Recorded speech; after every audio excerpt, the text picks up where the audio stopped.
So మామూలుగా మనకి ectopic pregnancy అంటే ప్రెగ్నెన్సీ ట్యూబ్స్లో నిలిస్తే మనం ఎక్టోపిక్ ప్రెగ్నెన్సీ అంటాం. సో ట్యూబ్స్లో నిలవకుండా ఉండాలంటే ట్యూబల్ హెల్త్ చాలా ఇంపార్టెంట్.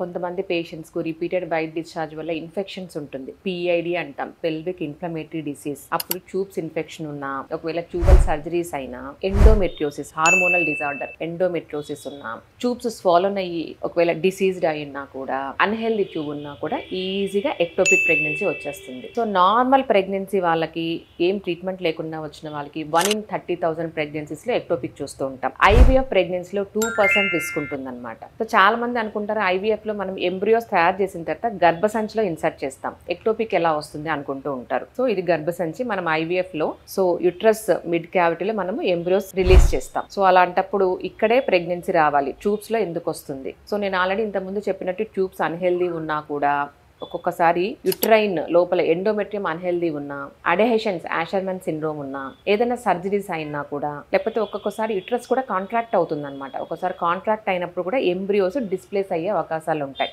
సో డిస్ప్లేస్ అయ్యి ట్యూబ్స్లో ఇంప్లాంట్ అయితే అప్పుడు ఎక్టోపిక్ ప్రెగ్నెన్సీ వచ్చే ఛాన్స్ ఉంటుంది.